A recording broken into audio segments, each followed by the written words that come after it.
Hello, good morning. So, we are starting a new topic ecosystem.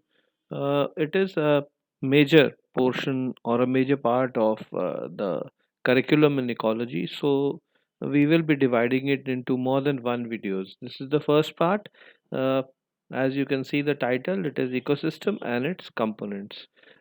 इस topic में हम ecosystem के parts study करेंगे। इकोसिस्टम एक काफ़ी बड़ा टॉपिक है सिलेबस में। तो हम इसको छोटे-छोटे पार्ट्स में 2 या उससे ज़्यादा पार्ट्स में वीडियोज़ को स्प्लिट करके इसको स्टडी करेंगे। सो फर्स्ट पार्ट है ecosystem and it's components means ecosystem और इसमें क्या-क्या चीज़ें हैं जिनसे इकोसिस्टम बना होता है। ठीक है? एज़ यूजुअल जो हमारा इम्पोर्टेंट पॉइंट्स होंगे they will be marked out in red so that you can note them down for future reference. ठीक है? तो चलिए let's start with ecosystem and it's components. तो ये इकोसिस्टम की डेफिनेशन है। What is ecosystem? इकोसिस्टम में एक एरिया में जितने भी living and non living components या बायोटिक एंड एबायोटिक पार्ट्स एक इलाके में जो मिलते हैं उन दोनों को हम स्टडी करते हैं और ये देखते हैं कि उनका आपस में इंटरेक्शन क्या है, लिविंग का नॉन लिविंग के साथ और नॉन लिविंग का लिविंग के साथ क्या इंटरेक्शन है वो हम स्टडी करते हैं। और साथ में ये भी स्टडी करते हैं कि लिविंग ऑर्गेनिजम्स आपस में कैसे इंटरेक्ट करते हैं और जो नॉन लिविंग चीज़ें हैं वो आपस में कैसे इंटरेक्ट करती हैं। एक दूसरे के साथ इंटरेक्शन और फिर बायोटिक एंड एबायोटिक का आपस में इंटरेक्शन, दोनों चीज़ें हम स्टडी करते हैं इकोसिस्टम में। So all interacting living organisms in an area together with the non-living components form an ecosystem, right? Living भी है इसमें, नॉन लिविंग भी है, दोनों पार्ट्स हमें स्टडी करने हैं।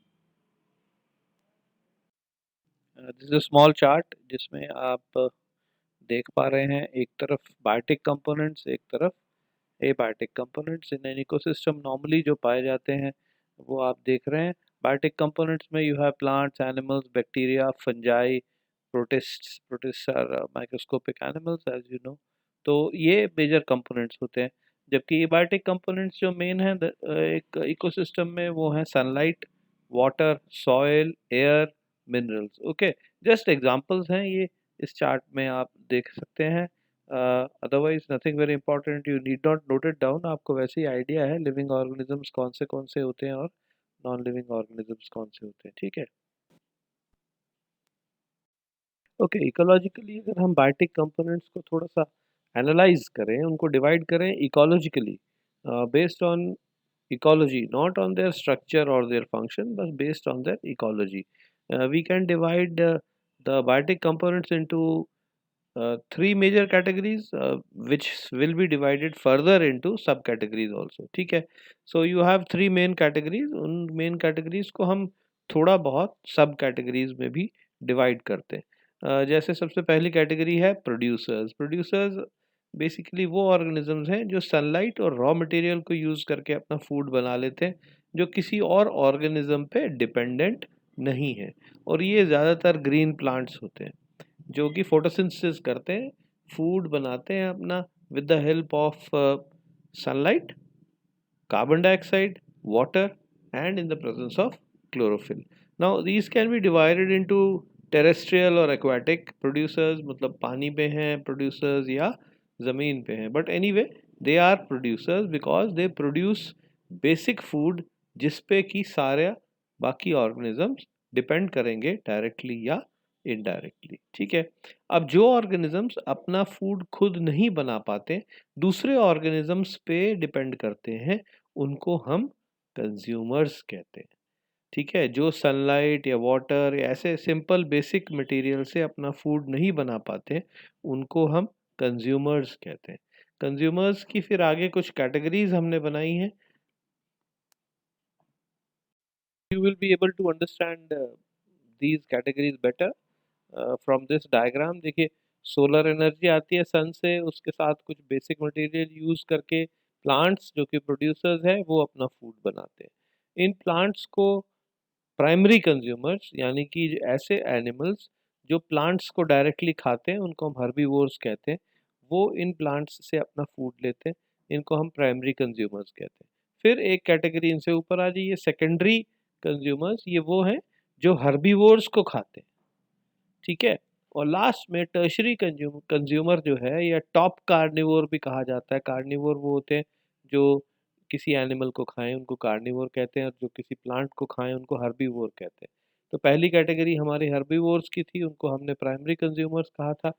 और जो टॉप कार्निवोर है, सबसे बड़ा कार्निवोर जो है, जहाँ पे आके चेन खत्म हो जाती है, उसको टर्शरी कंज्यूमर या लार्ज कार्निवोर कहा जाता है, ठीक है।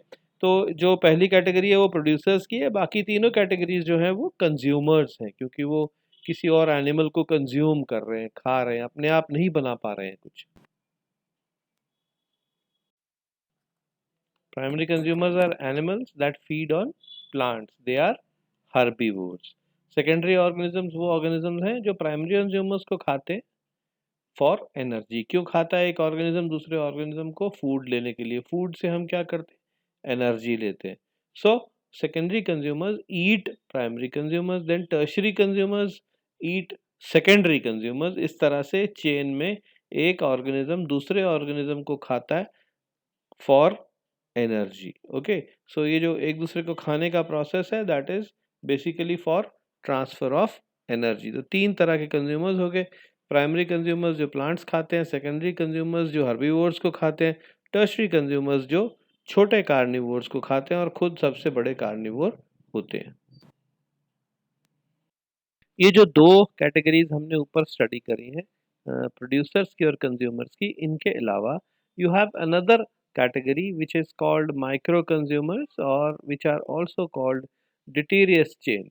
ये ऐसे ऑर्गेनिजम्स हैं, प्लांट्स हैं, एनिमल्स हैं, फंजाई हैं, जो डेड बॉडीज को या dead parts of the body को ब्रेक डाउन करके सिंपल कंपाउंड्स में कन्वर्ट करते हैं, ठीक है। ये कंपाउंड्स जो हैं ये एनवायरनमेंट में दोबारा छोड़ दिए जाते हैं ताकि इनको फिर एब्जॉर्ब करके इनको फिर कॉम्प्लेक्स कंपाउंड्स में बदला जा सके। ये एक किस्म से स्कैवेंजर्स भी कहलाते हैं। स्कैवेंजर्स मतलब जो साफ सफाई करते हैं, ठीक है। कोई ऑर्गेनिज्म मर गया या उसका कोई पेड़ है, उसकी कोई एक ब्रांच गिर गई, अगर वो सड़ेगी नहीं, उसको ये लोग ब्रेक डाउन नहीं करेंगे, तो कुछ पीरियड के बाद प्लैनेट अर्थ पे बहुत डेड बॉडीज का ही ढेर लग जाएगा, डेड प्लांट पार्ट्स का, डेड एनिमल्स का।